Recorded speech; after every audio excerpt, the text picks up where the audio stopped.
Et ça, c'est bonjour à tous, nous sommes à quelques jours de Pessah. On va prendre aujourd'hui un truc très intéressant sur les différentes questions des différents enfants, des différents fils qui sont présents pendant la fête de Pessah.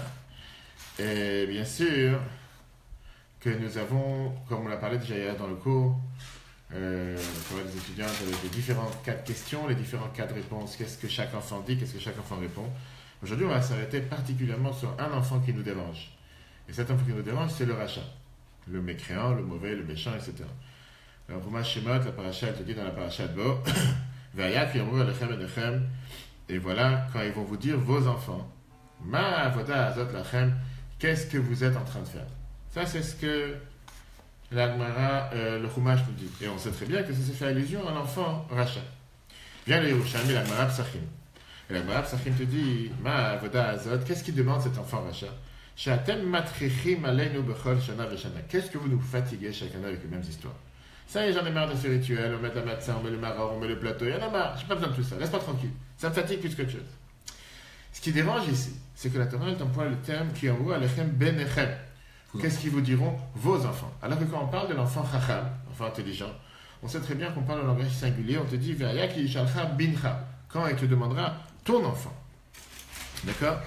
Ça veut dire qu'on voit ici que d'après la Torah même, elle accepte le fait que beaucoup d'enfants ne comprennent pas qu'est-ce que les parents les fatiguent, avec la religion tout court, et avec la fête de Pessah particulièrement. Et on a un devoir en tant que parents de montrer à nos enfants qu'est-ce que ça nous apporte, la pratique des mitzvot. Alors, quelle est la réponse que la Haggadah donne? La Haggadah te donne une réponse très simple. La Haggadah, quand elle te parle de cet enfant rachat, elle te dit, Ah, Fata Haggadah chez Pessah, tu as dans la ligne. La Haggadah, elle te dit une phrase qui est apparemment non convaincante. Elle te dit, Ah, Fata Ke'et Shinav. Tu dois agacer ses dents. Omer-le, tu lui dis, tu aurais été là-bas, tu n'aurais pas été libéré. Et moi, je te dis, est-ce que tu réponds à une attaque par une attaque? Non. Quelqu'un, il vient et te demande une question et il cherche à comprendre, ou disons qu'il cherche à t'embêter. Est-ce que c'est comme ça que tu dois répondre? Non. Et en règle générale, attaquer l'autre, c'est l'arme du faible. C'est pas quelque chose qui va le convaincre et c'est pas quelque chose qui va changer quoi que ce soit. Et donc, qu'est-ce que tu vas faire à un enfant qui te demande qu'est-ce que vous êtes en train de faire? Qu'est-ce que c'est ces histoires? Alors, en parlant de la religion en général, mais particulièrement la fête de Pessah, et toi, tu viens et tu lui dis, tais-toi. Sois content que tu es là aujourd'hui. Tu aurais été en Égypte, tu ne serais pas sorti. Et après, tu lui as répondu. Tu l'avais répondu. Pas seulement que tu ne lui as pas répondu, tu risques de faire en sorte que cet enfant se dise, tu sais quoi, puisque tu n'as pas de réponse, laisse-moi tranquille, je fais rien. Pour comprendre ça, on va voir aujourd'hui ensemble, comme quoi on voit que la Torah, Dieu a donné 2 mitzvot, 2 commandements au peuple juif avant de sortir d'Égypte dans la paracha de Bo, ce qui les a transformés en tant que peuple. Regarde dans la Chumash Shemot, chapitre 12, D'abord, le Canada d'Israël est mort, parle à tous les peuples juifs en disant, ben sort la Chodesh Hazeh le 10e du mois, Veikru Lahem Ish c'est le Betavot, chacun devra prendre un mouton par tête de famille, par famille, c'est la baïd, un mouton par famille. Vaya, la Chem Mishmer, et sera pour vous en garde, Adaba Asayom, la Chodesh Hazeh, jusqu'au 14e jour de ce mois, Veshachatu Oto, et vous allez pouvoir l'égorger, Kol, qui est à la dette d'Israël, pour le sacrifier, pour le sacrifice qu'on appelle le sacrifice de l'agneau pascal. Quel rapport? Tout de suite, on va voir. Il vient le Mechilta. Et le Mechilta a été dit que ça c'était une des 2. Mechilta qui est commentateur de la Torah, on regarde dans le texte, et il vient été dit que ça c'était une des 2 commandements que Dieu a donné au peuple juif. Aya Rabbi Matia ben Charash Omer. Rabbi Matia ben Charash disait, Aré Omer Anavi Echeskel, voici ce que dit le prophète Ézéchiel, chapitre 16. Vever alayr ve'erev ve'ine etach edodim. Guy Ashvo est arrivé le moment du serment, chez Nishbati, que j'ai fait comme serment à Abraham, chez Agal Adanav, que je libérais ses enfants. Heureusement, ils ne méritent pas d'être libérés. Pourquoi? Parce qu'ils n'ont pas encore de mitzvot, ils n'ont pas encore fait de commandement positif ou n'importe quel commandement tout court pour pouvoir mériter d'être libérés. Chez Neymar, comme c'est écrit dans la Haggadah, on va dire, Ve'at erom ve'ya, tu étais nu de commandement. Dieu leur a donné 2 commandements. Quel commandement il leur a donné? D'un Pessah, le sang de l'agneau pascal, d'un Mila et le sang de la circoncision. Comme Rashi nous dit, ils se sont circoncis le jour où ils sont sortis d'Égypte, avant de sortir. Et grâce à ça, et grâce à ces 2 commandements, on a mérité de pouvoir sortir d'Égypte. Alors ça, c'est basé sur Rabbi Matia ben Charash, qui vient et qui te dit que si on analyse le peuple juif, à l'époque de la sortie d'Égypte, on n'avait absolument aucun espoir de pouvoir sortir, on ne méritait même pas de pouvoir sortir. Puisqu'on n'avait aucune mitzvot. On était exactement comme les Égyptiens, d'ailleurs c'est l'argument même que les anges sont venus, se sont plaints à Dieu une fois qu'on a traversé la sortie d'Égypte, en disant à quoi ça sert, pourquoi tu sors le peuple juif et tu libères pas les Égyptiens. Une seconde, c'est maintenant, après, il faut bien dire. Mais avant que Dieu leur donne ce commandement, ils n'avaient pas encore fait une telle chose. Avant que Dieu leur donne le commandement de faire la circoncision, ils n'avaient pas encore fait. Ils ont fait la côte d'Abraham. Oublie, c'est une très bonne question, mais c'est pas maintenant, je te répondrai après. Comme on n'oublie pas que tu as eu quand même 210 ans d'esclavage. On n'est plus du tout dans la génération de ce qui se passait à l'époque avec Jacob et sa famille, etc. Mais au final, ils n'avaient absolument rien, à tel point que les anges viennent et ils disent pourquoi vous libérez le peuple juif et vous ne libérez pas les Égyptiens. Les deux, ils sont exactement les mêmes, il n'y a pas de différence. Mais ce que le rabbi demande ici, ce qu'on va comprendre aujourd'hui, pourquoi tu as choisi juste ces deux commandements? Pourquoi juste le sacrifice de l'année pascale et pourquoi juste la circoncision? Pourquoi tu ne choisis pas autre chose? Quel est le sens de ces deux commandements? Et la deuxième question qui est pourquoi ça ne suffisait pas une des deux? Ou bien, j'allais dire, tu sais quoi, si déjà tu leur donnes quelque chose à faire, donne-leur une dizaine de commandements. Pourquoi tu as juste deux? Pourquoi deux et pas une? Et pourquoi juste ces deux? Et c'est pas seulement ça, c'est qu'on voit que c'est les deux premiers commandements que Dieu a donnés au peuple juif pour les transformer en tant que peuple. Donc on est bien obligé de dire qu'on ne parle pas ici de commandements ponctuels, de commandements anecdotiques ou de commandements qui n'ont un sens juste à l'époque, mais c'est le message par excellence avec lequel Dieu veut nous faire comprendre comment on devient et on fait partie du peuple juif, par ça qu'on fait ces commandements. Et pour comprendre l'importance de ces commandements, analysons ensemble chacun de ces deux commandements. Comme on sait que la lecture qu'on va lire d'ailleurs le jour de Pessah, Parashat Bo, la lecture qui nous parle dans la Torah comment se préparer à Pessah, manger le matzah, pas manger le chametz, etc. On sait qu'en réalité, ça aurait dû être la première paracha de la Torah. Rash lit le premier commandement de la Torah. Le premier verset de la Torah, il te dit que la Torah n'aurait pas dû commencer avec Bereshit bara Elohim, la création du monde. La Torah aurait dû commencer avec Achodesh Hazelachem, le fait que Dieu il a dit de créer, de faire un calendrier afin de pouvoir fêter les fêtes, la fête de Pesach à l'automne, au printemps, pardon, etc., etc. Sauf qu'on voit dans cette même paracha, la Torah elle te donne toute une panoplie de mitzvot. Par exemple, la Torah elle te donne la circoncision, elle te donne la mise de tefillin. Et à la place de parler de ces mitzvot essentiels, on s'attarde énormément dans cette paracha sur le sacrifice de l'année pascale. 2 semaines avant la sortie d'Égypte, Rosh Chodesh Nissan, aujourd'hui nous sommes le 10, Dieu il dit à Moshe et à Aaron, ça y est, c'est fini, Pharaon il va être brisé. Mais avant que le dernier miracle arrive, avant que finalement je sorte les Juifs d'Égypte, ils devront amener le sacrifice, cette offrande de l'année pascale. Et là, la Torah commence à décider, elle commence à rentrer dans tous les détails, quoi et comment, qu'est-ce qu'ils vont faire, comment ils devront faire. Et surtout quand tu sais qu'on nous parle ici de quelque chose qui n'a pas été fait dans les autres années à suivre. C'est quelque chose qui a été fait particulièrement cette année-là, puisqu'après c'est sûr qu'on a fait le sacrifice de l'année pascale, mais c'était dans le temple. Là, c'était quelque chose de particulier par rapport à la première année. Regarde la Mishnah Psachim, chapitre 9. La Torah te dit, Ma ben Pesach Mitzrayim, le Pesach d'Orot. La Mishnah te dit, quelle différence entre le Pesach de l'Égypte et le Pesach de toutes les générations? Pesach Mitzrayim Mikrobe Asor, c'est que le Pesach de l'Égypte, qu'on a fait en Égypte, le sacrifice, il fallait prendre le 10e du mois, garder le mouton en lit pendant 4 jours, jusqu'à ce qu'on a amené le sacrifice le 14e, et on a dû le manger rapide le soir même, alors qu'on sait que le Pesach des générations, Noël Kol Shiva, c'est pendant les 7 jours. On n'a pas Pesach, c'est juste une seule nuit. En Égypte, ils n'ont pas fait Pesach pendant 7 jours. Pesach, c'était l'idée que Dieu il a sauté sur les maisons égyptiennes, on a fait le sacrifice rapidement, on a mangé les grillades, pas le temps de cuisiner, pas le temps de mijoter, pas le temps de mettre des épices, avec la matzah qui n'a pas gonflé, et on s'en va. C'est terminé. C'est comme tu fais des grillades rapides. Alors que le Pesach des générations, pourquoi nous on fait Pesach aujourd'hui? On fait ça pendant 7 jours. C'est pas comme Hanouka, que tu as l'huile qui a brûlé pendant 8 jours, pour ça qu'on fait pendant 8 jours. Rien à voir. Donc à la rigueur, même si tu veux te rappeler pourquoi on doit faire Pesach, parce qu'à l'époque ils ont fait Pesach, d'où tu as inventé 7 jours. Alors les Juifs ils aiment bien faire durable. C'est bien, mais pourquoi 7 jours? Pourquoi tu t'as tout d'un coup tu fais? Ça n'a pas de sens. Et là la Torah elle s'attarde sur quelque chose qui s'est passé à l'époque. Quand tu commences à rentrer dans les détails, comment... Hein? Tu te poses jamais la question pourquoi ça dure. Exact, la suite. La Torah continue en te disant, il a fait un mouton le 10e jour du mois de Nissan. Ouais. Le prendre, l'attacher à la maison. Après 4 jours, donc tu vis avec un mouton à la tête de ton lit, dis à ta femme que tu amènes un mouton dans ta chambre pendant 4 jours. Je ne sais pas si c'est toi qu'elle jette ou le mouton avec, ou elle se jette d'abord. Quel homme normal veut vivre avec un mouton dans sa chambre pendant 4 jours? Après ça, elle te dit, on devait sacrifier ce mouton. Le plus, tu dis à ta femme, j'ai déménagé. C'est une très bonne idée. Je prends le sang et je l'ai aspergé sur les linteaux. Un peu de couleur rouge. Ça ressemblait un peu à la maison portugaise, j'ai rien contre eux, mais ouais, c'est à la norme, c'est tendance. Quel fou sur terre fait une telle chose? Et après on te dit, tu manges des grillades le soir à minuit, et maintenant on est prêt à sortir d'Égypte. Ça n'a pas de sens, apparemment. Plus que ça, on voit que la Torah te dit ne pas seulement comment faire, elle te dit aussi comment le cuisiner. Tu n'as pas le droit de mettre dans une poêle, pas le droit de mettre dans une marmite. Tu dois le faire spécialement griller. Rôti au feu. Il devait être totalement rôti, exactement. Tu n'avais même pas le droit de le couper en petits morceaux. Ou tu as vu aujourd'hui quelqu'un qui fait des grillades et tu prends le mouton tel qu'il est, tu te le mets sur le feu. En un seul morceau. qu'il était comme sur les brochettes, comme on voit aujourd'hui avec les poulets dans certaines boulangeries. Tu vois tous les poulets sur une broche qui est en train de tourner pour pouvoir griller le poulet entier. Pareil, c'était le mouton entier, il fallait mettre sur la broche. Et la question qui est demandée d'abord, pourquoi 4 jours? Pourquoi mettre le sang sur les linteaux? Est-ce que Dieu il a besoin de savoir une des différences? Où on habite, où on n'habite pas? Est-ce que ça c'est une maison égyptienne? Est-ce que ça c'est une maison juive? Pourquoi le faire en entier? Mais Rabbi Mathieu Matrash, je te dis que ça c'est la première mitzvah qu'il fallait faire ce soir-là. C'est pas la seule. Il y avait une autre mitzvah. La deuxième mitzvah qu'il fallait faire, c'était de se circoncire. Tu parles ici de millions d'hommes et d'enfants qui devaient se circoncire rapidement avant de sortir en chemin. Et le Midrash te dit une histoire intéressante. Comment ça s'est passé? Qu'est-ce qui a fait que des millions de personnes se sont circoncis juste avant de sortir en route?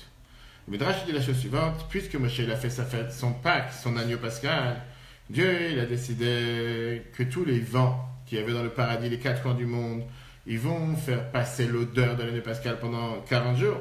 Tout le peuple juif, ils sont venus voir Moshe en disant « Ah, c'est tellement mon odeur, tes grillades, donne-nous un peu de tes grillades. » Parce que à force de sentir, de respirer, à manger sans manger, ça peut être dangereux si on n'en a pas goûté. Dieu dit « Ah, si vous n'êtes pas circoncis, vous ne pouvez pas manger de l'année pascale de Moïse, ils sont tous circoncis. » Et comme ça, ils n'ont plus mangé. Ça, c'est un midrash. On va dire une anecdote, une explication. Mais Rabbi Mathieu Matrash, ce qui te dit qu'ils ont fait la circoncision ce soir-là, c'est pas écrit dans la Torah. C'est un commentaire. Parce qu'on sait très bien que la première fois que la Torah a donné le devoir de se circoncire, c'était après la sortie d'Égypte. Beaucoup plus tard. Une fois qu'on est arrivé à la ville de Sukkot, et on a laissé tout l'épisode égyptien et toute l'histoire égyptienne derrière nous, là on s'est circoncis. Mais néanmoins, on a ce commentaire qui vient qui dit que c'était une mitzvah qu'on a reçue avant de sortir d'Égypte. D'où il le sait? Parce que dans le prophète Yecheskel, c'est dit que Dieu il a dit de mélanger les deux mitzvot qui sont avec du sang, le sacrifice, l'offrande de l'année pascale et la circoncision. Revenons à la question principale qui est comment se fait-il que Dieu a choisi de donner juste ces 2 commandements au peuple juif, sacrifice de l'année pascale, la circoncision, pour pouvoir sortir d'Égypte et rien d'autre. Comme on l'a dit tout à l'heure, si tu réfléchis un instant, après les 10 plaies, il y avait déjà tous les éléments nécessaires pour que le peuple égyptien décide, ça y est, on en a marre, on le libère, on n'en veut plus. Sauf que la plaie la plus dure, contrairement à ce qu'on peut penser, qui est la mort du premier-né, c'était la plaie de prendre cet agneau pascal, de prendre ce mouton et le tuer contre toute l'idéologie égyptienne, l'idolâtrie égyptienne, qui était de servir ce mouton, de vénérer ce mouton. Et là, c'était le plus grosse claque qu'on prend leur Dieu, et avec ça, on va l'éliminer parce que Dieu les a demandé. On sait très bien qu'eux, ils avaient la confiance et ils croyaient que le veau était celui qui donnait pas seulement de la bénédiction à la terre, ils ne mangeaient pas de la viande de veau, ils ne mangeaient pas de la viande de mouton, ils ne travaillaient pas avec lui, surtout pas égorger un mouton. Et on sait très bien que le mois de Nissan, chaque mois a un autre mazal sur terre, et on sait que c'est le mazal du mouton. Et comme ils savaient qu'on est au début du printemps, et à ce moment-là, la terre a besoin d'avoir certaines qualités pour pouvoir commencer à se fructifier, multiplier, donner naissance. Et donc, ils faisaient tout type de cérémonies dans tous les centres-villes autour du mouton pour vénérer le mouton, glorifier le mouton. On voit, comme on l'a dit plusieurs fois dans nos jours, avec les Indiens qui vénèrent la vache. Parce que la vache, c'est quelque chose de saint, un symbole de saint, etc., etc. Viennent les commentateurs et nous disent, ça c'est une des raisons pourquoi Dieu a décidé de prendre le mouton, qui était le mois, on va dire son mois, le mois le plus vénérable, le mois le plus glorifié, le mois le plus important pour le mouton, pour les Égyptiens, et de montrer aux Égyptiens qui c'est qui dirige le monde. Qui c'est qui est Dieu sur terre? Pas oublier que Pharaon, pendant 5 premières plaies, il n'a pas accepté qu'il y avait un Dieu sur terre. Au départ, il a dit qui est Dieu, je ne le connais pas. Après, bien sûr, à la fin, il a dit j'ai fauté, je reconnais qu'il y a un Dieu. Moi, au départ, il se prenait lui-même pour Dieu. C'était l'idée qu'on réalise et on comprenne pendant 3 jours de internaliser, intérioriser, de se dire ça y est. Maintenant, on se sépare de cette culture idolâtre, de cette culture égyptienne pour pouvoir faire ce que Dieu demande de nous. Regarde ce que le Zohar, Parashat Bo, nous dit la phrase suivante. Chiffre 3. Le mouton, comme un Pesach Lama. Pourquoi prendre un mouton? Pour le sacrifice de l'année pascale. Et là, chez Yiratam, chez la Mitzrim Ayakeris. Le Dieu, la crainte des Égyptiens, qu'est-ce qu'ils vénéraient? C'était le mouton. Amar Kadosh Baruch Hu, Dieu, il a dit, mais bien ça, la Chodesh à partir du 10e du mois, Krou Yiratam chez la Mitzrim, prenez le Dieu des Égyptiens. Veillez à venez pas à Massar chez la Chem, ils soient enfermés, attrapés dans votre prison. 1 jour, 2 jours, 3 jours. Le 4e jour, Totiou, le Dimititas Foalav. Le 4e jour, vous allez l'amener en tant que sacrifice pour Dieu, vous allez vous rassembler autour de lui. Mais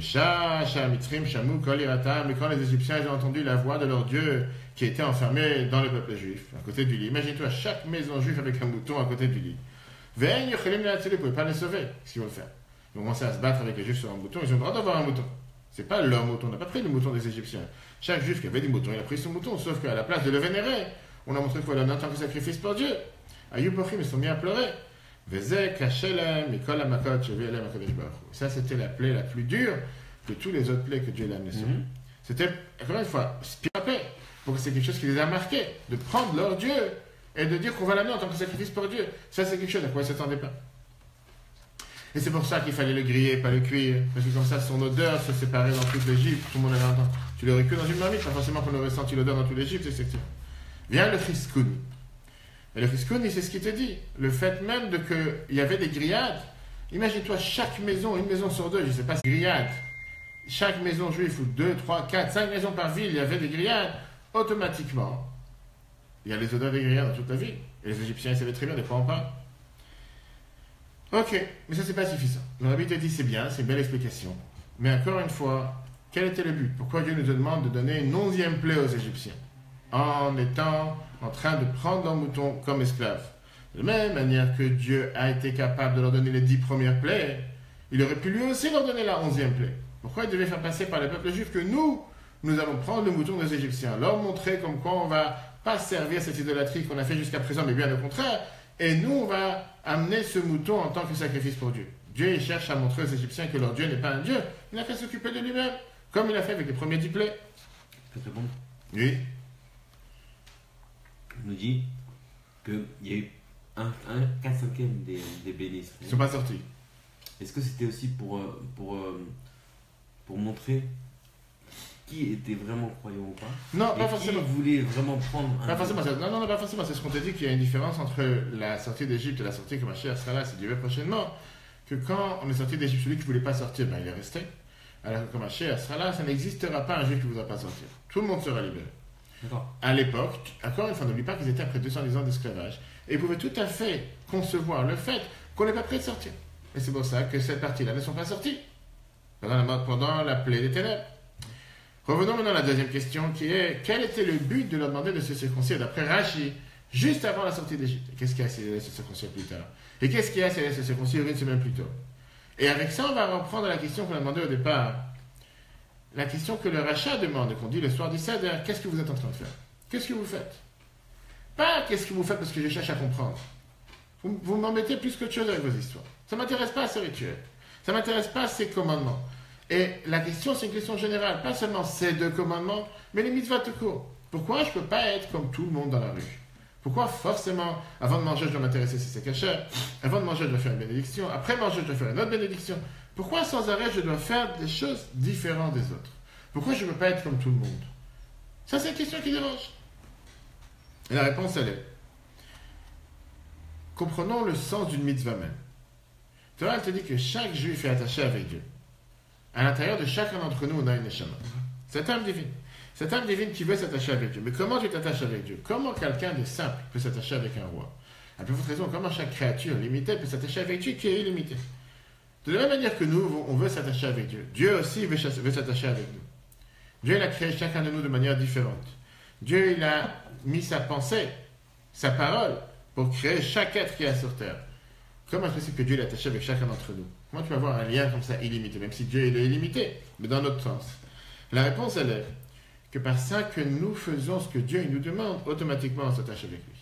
Quand tu as une différence, un laps de, je veux dire, un degré de connaissance, un degré de grandeur différent entre quelqu'un de très très simple et la personne la plus élevée du pays, et tu veux un lien entre les deux, par ça que la personne la plus élevée demande à la personne la plus simple de faire quelque chose pour lui, automatiquement il s'attache, automatiquement il y a ce lien qui se forme entre eux. Même si en réalité, ils n'ont rien en commun. Mais le fait que l'un il a rendu service à l'autre, ou l'un il a fait quelque chose pour l'autre, automatiquement ils sont attachés. Comment quelqu'un de limité matériel peut s'attacher avec Dieu qui est illimité? Comment il peut avoir un contact avec Dieu? En quoi c'est différent d'un garagiste qui t'a réparé la voiture? Tu n'as pas de contact avec lui. Tu donnes un service, répare la voiture, il t'a réparé la voiture. Par ça que tu le sers, par ça que tu deviens son serviteur, par ça que tu fais ce qu'il te demande. Si on dit qu'un président il vient et te rencontre dans la rue, il fait rends-moi service, est-ce que tu peux déposer cette lettre dans la poste? et tu le fais, automatiquement tu lui rends du service. Et automatiquement, elle sera amenée à vouloir te rendre un autre service, etc. Ça, c'est le lien que nous avons avec Dieu. Mitzvah veut dire tzavta vechilo, s'attacher avec Dieu. Par ça qu'on fait une mitzvah, c'est pas juste qu'on a fait un ordre de Dieu, mais chaque fois qu'on fait une mitzvah, on s'attache avec Dieu. Regarde dans le numéro 4, le Rabbi écrit dans Yom Yom, le 8 Cheshvan. Mitzvah lachon tzavta vechilo. Une mitzvah veut dire s'attacher avec Dieu. Ve'oseh mitzvah, celui qui fait une mitzvah, mitchaber et ma'atzmut baruch hu, il s'attache avec Dieu. Metzaveh atzivu, celui qui t'a donné l'ordre. Et c'est ça ce que la Mishnah te dit, Vezeu schar mitzvah mitzvah. C'est ce que ça veut dire, que la récompense d'une mitzvah, c'est la mitzvah elle-même. Pourquoi? Machinit raber et matzvut ansor, le fait que tu t'es attaché avec Dieu, à celui qui est le metzaveh, à tzivouy, zescharo, ça c'est ton salaire, ça c'est ta récompense. Avant de faire cette mitzvah, on n'était pas attaché. Avant de faire cette mitzvah, on était totalement déconnecté. Par ça que tu as décidé de faire ce que Dieu demande de toi, automatiquement tu t'es attaché avec lui. Et encore plus une mitzvah que tu comprends pas. On y arrive, on y arrive. Ça c'est le sens du mitzvah. Mais si c'est comme ça, on aurait dû danser de joie à chaque fois qu'on a une mitzvah à faire. On aurait dû être totalement en extase.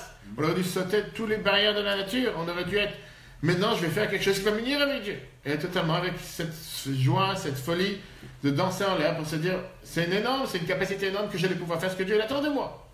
Et néanmoins, viens, l'Admor Zakane, il te dit qu'on voit que c'est pas si facile que ça. Parce que nous sommes matériels, nous sommes humains, nous sommes terrestres. Et avec toutes les meilleures bonnes volontés, des fois tu te dis, je ne le vois pas Dieu. Oui, il est bien, il est là, il me protège, il est présent, mais concrètement, mon ventre veut quelque chose, ma tête veut autre chose, mes paroles veulent autre chose, mes pieds veulent faire autre chose. Je ne suis pas forcément intéressé à faire ce que Dieu veut de moi. Alors, où s'exprime ce lien qu'il y a entre Dieu et un simple juif? La réponse est dans ce que tu viens de dire. Ce n'est pas un lien compréhensible. Ce n'est pas un lien qui est imaginable, et ce n'est pas un lien que tu peux analyser avec l'intellect, avec le sens humain, avec l'intelligence humaine. C'est un lien surnaturel. C'est un lien qui est au-dessus des lois de nature. Dieu te dit, j'ai choisi le peuple juif, j'ai décidé de le choisir, et ça s'arrête là. Pas parce qu'il fait ou ce qu'il ne fait pas parce qu'il est ou ce qu'il n'est pas. Il est né du mère juif, il s'est converti comme la halakha, il fait partie du peuple juif, je l'aime, je le choisis, parce que j'ai décidé comme ça. Et comme on dit dans la Chassidut plusieurs fois, on ne peut pas poser une question sur un envie. Pourquoi tu as envie de manger un gâteau maintenant? Parce que j'ai envie. Il n'y a pas une raison logique derrière ça. Et ça, c'est ce que Dieu a choisi. Prenons une histoire avec un fameux le Baal Shem Tov, qu'il allait voir des juifs les plus simples, dire Amen, répéter une bénédiction, faire une mitzvah. Qu'est-ce que tu perds ton temps avec des gens simples? Parce que les gens venaient à chaque fois lui réprimander. Et le Baal Shem Tov a montré comment ils ne sont pas simples. Ils ont la même neshama que toi tu as, que moi j'ai, que chacun de nous il a. Et cette neshama, c'est une parcelle divine qui a exactement la même valeur. Lui, effectivement, il y en a un qui fera plus de mitzvot, un qui en fera moins. Mais ce n'est pas ça qui va faire qu'il est plus important ou il est moins important. Et ça, c'est ce qui rend ce peuple juif en tant que peuple. Malgré tous ceux qui ont voulu nous abattre à travers tous les temps, malgré tous ceux qui ont voulu nous faire du mal à travers tous les temps, on voit qu'à chaque fois, comme au début de la paracha Shemot, chaque fois qu'il y a quelqu'un qui a essayé de comploter pour faire du mal au peuple juif, plus il y a eu ces mauvaises intentions, plus le peuple juif s'est fructifié, s'est multiplié, s'est renforcé. Et on voit ça à travers toute l'histoire. Faire une fois aujourd'hui, malheureusement, on entend en Israël avec un soldat qui a été tué. Et combien de jours on se dit quand est-ce qu'on va arrêter d'entendre des mauvaises nouvelles, quand est-ce qu'on va arrêter d'entendre des malheurs du peuple juif? Mais on ne doit pas perdre la tête. On ne doit pas penser un instant que Dieu nous oublie et que Dieu nous abandonne. Ça, c'est la réponse maintenant à la question qu'on a demandé au départ avec Rabbi Mathieu Ben Charash. Qui veut dire, Dieu, il passe en Égypte et il voit le peuple juif qui est totalement en train de souffrir. Ils étaient tellement en train de souffrir, pas seulement matériellement, mais spirituellement, à tel point qu'ils étaient 200 ans dans les esclaves, avec l'esclavage la plus totale, l'idolâtrie la plus totale. Quand Dieu il est venu pour leur demander, je vais les libérer, la question que chacun pouvait se demander, après que je suis 200 ans ancré dans la culture égyptienne, Dieu peut me sortir? Est-ce que vraiment Dieu est capable de me sortir d'Égypte? Alors disons que oui, mais est-ce que je serais capable de sortir l'Égypte de ma tête? Que Dieu me sorte d'Égypte, c'est bien beau, mais est-ce que moi je vais être capable de me surmonter sur cette Égypte et pouvoir sortir de cette Égypte? Dieu leur a dit, vous savez quoi? Venez, on fait un pacte. Pas un pacte de solidarité, un pacte de mitzvot. Qui veut dire, faites ces deux commandements. On va tout de suite voir pourquoi ces deux-là. Et à ce moment-là, vous allez vous élever au-dessus de la nature. Vous allez pouvoir vous libérer de cette culture égyptienne, de cette idolâtrie égyptienne. Et pour ça, Dieu n'a pas donné un commandement, deux commandements. Un commandement était pour s'attacher avec Dieu. Le deuxième, pour se déconnecter de tout le reste. Ça besoin de deux. Quand tu veux avoir un nouveau port pour pouvoir te connecter avec Internet, tu es obligé d'abord de te déconnecter des anciens ports. Tu ne peux pas te connecter à deux ports en même temps. Tu ne peux pas te connecter à deux box en même temps. C'est ou celle-là ou celle-là. Si ce réseau ne marche pas, tu dois prendre un autre réseau. D'abord, tu dois te connecter d'un pour te connecter à l'autre. Dieu il a donné deux mitzvot. Une, on va dire, positive et une négative. La mitzvah de la circoncision, c'était pour ancrer à l'intérieur de nous-mêmes ce lien avec Dieu. Comme une femme qui met la bague sur la bague de mariage pour se rappeler ou pour montrer le fait qu'elle est attachée avec son mari. Le sacrifice de l'année pascale, c'était pour se déconnecter, déraciner, se dérouter, se totalement démarquer de cette idolâtrie égyptienne qui existait jusqu'à présent, et à partir d'aujourd'hui, faire un pas de s'attacher avec Dieu par la circoncision. Regarde ce que le Rabbi te dit dans la Sikhot. Et tel a Yehudim Batat Kufayach et Salan Kafoul Shel, les peuples juifs à l'époque, il y avait un double manque. Aleph, il y avait le manque, Ayach Salem Ba'asetov, il a manqué dans le faire les bonnes actions positives, Bekiyum Mitzvot, dans faire les mitzvot, ou Bemel, mais Malalech et Matan Torah, il n'avait pas avec quoi aller recevoir la Torah. Deuxièmement, Ayach Salem Besourmera, il a manqué dans se retirer du mal. Pourquoi? Ils étaient attachés avec tout ce qui est l'idolâtrie égyptienne, la légalité de la terre. Voilà un chef, il n'y avait même pas de possibilité de les libérer de là-bas. Que le mal de dire le Otsi mehem et Tarash et de sortir de eux le mal qui s'est attaché à l'intérieur d'eux. Le Fichach Natan Lahem Hashem Shte Mitzvot. C'est pour ça que Dieu leur a donné deux commandements. Qu'est-ce qu'il leur a donné? Dans Mila, Noad la Chesetan Bofan Chiyuvi Bebrit Makadosh Baruch Hu. Il leur a donné la circoncision qui est pour s'attacher de manière positive avec l'alliance avec Dieu. Et dans Pesach, le sacrifice de l'agneau pascal, Noad Levatel et Teyotam Shtufim Belilim pour essayer d'enlever le fait qu'ils étaient enfoncés, engloutis dans l'idolâtrie. Cette croyance nulle, cette croyance devant, qui était l'idolâtrie égyptienne. L'idée, par ça qu'ils ont fait l'agneau pascal. Et en plus, en plus qu'ils l'ont regardé à leur lit 4 jours de suite, ils ont réussi à se déraciner de cette mauvaise et fausse croyance. Maintenant, on comprend la réponse qu'on a dit à cet enfant rachat. Dans la table, il te dit, qu'est-ce que vous êtes en train de faire? Si tu aurais été là-bas, tu n'aurais pas été libéré. En deux mots, si tu serais resté avec cet esprit égyptien, si tu serais resté avec cette idolâtrie, cette culture égyptienne, si tu n'aurais pas pris sur toi de faire ces deux commandements qu'on a tous fait avant de sortir d'Égypte, tu n'aurais jamais pu sortir d'Égypte. Peut-être que tu serais sorti du territoire égyptien, mais dans ta tête, tu aurais toujours été en Égypte. Regarde ce que Rabbi dit à la fin. La réponse à l'enfant Racha. Qu'est-ce que ça veut dire? Ilou Ayasham, Layan Igal. Qu'est-ce que ça veut dire que s'il serait là-bas, il n'aurait pas été libéré? Imrotzim Legaem et Mitzrayim, si tu veux te libérer d'Égypte, ou d'Afkal et Kabbalatol. C'est d'abord étant soumis à la volonté de Dieu. C'est ce que Dieu il a mis comme condition avant de sortir d'Égypte. Avadayem, vous êtes mes serviteurs. Ça veut dire qu'on est esclave soumis, puisque ce n'était pas du tout le but. Dieu veut qu'on soit un peuple libre, mais un peuple libre en faisant ce que Dieu lui demande de nous. Mais si jamais, si on est prêt à faire ce que Dieu lui demande de nous, seulement si on comprend, comme tu as dit tout à l'heure, et si je ne comprends pas, je ne suis pas prêt à le faire, à ce moment-là, on est encore embêté en Égypte. Il y a un moment qu'on doit se surpasser, on doit se délimiter, on doit se passer de nos barrières, passer des limites. Et tu sais quoi, j'ai compris, j'ai pas compris, c'est pas grave, j'avance, je vais comprendre après. Mais d'abord, être d'accord sur le fait que je dois faire ce que Dieu attend de moi. Être d'accord de vouloir sortir d'Égypte. Que je comprends pourquoi, que je ne comprends pas pourquoi. D'abord, je sors. Et d'ailleurs, c'est ce qui se passait à l'époque. Imagine-toi que le peuple juif aurait mis une condition en disant, pourquoi sortir à minuit? C'est quoi cette folie? Même si la nuit est moins d'embouteillage. Pourquoi sortir la nuit? Je ne vais pas sortir le matin. Et comment je vais manger demain? Et comment je vais manger après-demain? Et où on va aller? Vous ne connaissez même pas la direction. Il n'y avait pas un Waze, il n'y avait pas un GPS à l'époque. Imagine-toi qu'on aurait mis des conditions. On aurait pu perdre notre dernière chance. La force du peuple juif. Par quoi ils sont devenus le peuple élu, le peuple choisi? Parce que quand Dieu est venu, il a dit, maintenant, ce soir à minuit, tout le monde sort, on est sorti. Imagine-toi, aujourd'hui, tu dis à 10 employés, 20 employés, 30, peu importe, le nombre de personnes, on passe ce soir à minuit. Où, quoi, comment, ça ne vous regarde pas. Qu'est-ce qu'il faut amener à manger? Je ne vous ai rien dit. On sort. Qui le fait? Personne. Là, tu as des millions de personnes qui sont prêts sans poser de questions. Alors qu'ils n'ont même pas connu Dieu jusqu'à présent.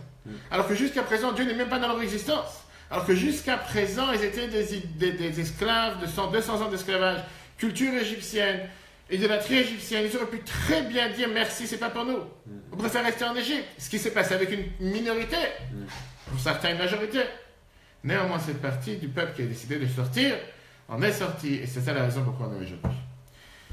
Nous sommes aujourd'hui aussi à la veille de l'anniversaire du Rabbi demain, 115e anniversaire, le 11 Nissan. C'est aussi d'aller là aujourd'hui de Myriam. Et c'est exactement ce que le Rabbi nous a appris comment regarder sur un juif.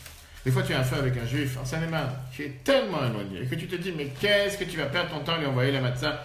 Moi, chez Satanan, on envoyait la matzah à 1200 familles. sur toute la Seine-et-Marne, sur des centaines de communes. Et des fois, des gens disent, mais pourquoi? C'est des gens qui mangent pas forcément, ils vont pas forcément Pessah. Le rabbi qui nous a montré comment tu ne peux pas juger un juif par rapport à ce qu'il fait. Tu dois agir envers chaque juif à partir du moment que tu es au courant qu'il existe. Tu dois lui fournir la matzah. Et la matzah, les autres te disent, c'est le pain de la guérison et le pain de la foi. Grâce à ça, qu'un juif mange la matzah, automatiquement, il amène la guérison pour tout ce qu'il a besoin. Il amène la foi, il renforce sa émouna envers Dieu. Quand on voit aujourd'hui la révolution planétaire que le rabbi a fait sur les 4 coins du monde, chaque juif qui ne se dit pas est Lubavitch, parce qu'il y a des gens qui n'aiment pas ce stigmatisme, moi je ne suis pas Lubavitch. Très bien. Il n'y a pas un juif sur la planète qui n'a pas bénéficié d'une manière ou d'une autre de cette révolution que le rabbi a fait sur toute la planète. Que ce soit en étant dans un Betrabad à Katmandou, que ce soit un Betrabad en Seine-et-Marne, que ce soit en Israël, que ce soit en Argentine, que ce soit en New York, que ce soit des bénédictions qu'il a reçues du rabbi, que ce soit en étant en contact avec un shliach du rabbi, à Bangkok, ou que ce soit sur les 4 coins de la planète, de bénéficier de pouvoir être chez soi à la maison, en dehors de chez soi. Le seul remerciement, le seul crédit revient au rabbi. Ce jour de l'anniversaire du rabbi, demain, on doit se renforcer dans la pratique de la Torah et les mitzvot. Prendre des bonnes décisions. Comment on doit regarder sur un autre juif, qu'il soit pratiquant ou non pratiquant. On n'est pas là pour juger qui que ce soit, mais on est là que si Dieu il a fait en sorte. Là, j'étais en train de faire les courses. Il y a une voiture qui m'arrête. Monsieur le rabbin, je vais vous demander si on peut prendre tel et tel produit. Je fais ça tombe bien, je vous donne une matzah. J'étais hier en train de faire la voiture. Un juif qui passe à côté, il me fait, ah, je vous ai vu. Je fais, vous avez la matzah shmura? Non, mais je vais en prendre. Je fais, tenez la matzah. Là, tout à l'heure, je vais aller voir une personne âgée à Bonbon. Je sais pas si tu sais que c'est un Bonbon. En Seine-et-Marne, un petit village à 20 km d'ici qui s'appelle Bonbon. On rappelle, il y a une femme, une personne âgée qui est là-bas, qui n'a pas de matzah. Je vais lui amener la matzah tout à l'heure. Ah, je ne connais pas cette femme, je ne sais pas qui elle est, mais le rabbi te demandait depuis 1954 si tu es au courant d'un juif qui habite dans les fins fonds du monde qui n'a pas de matzah. Ton devoir de lui envoyer. Que Dieu fasse qu'on puisse se réunir avec le rabbi très prochainement. Très bonne fête de Pessah à tous et à la prochaine semaine.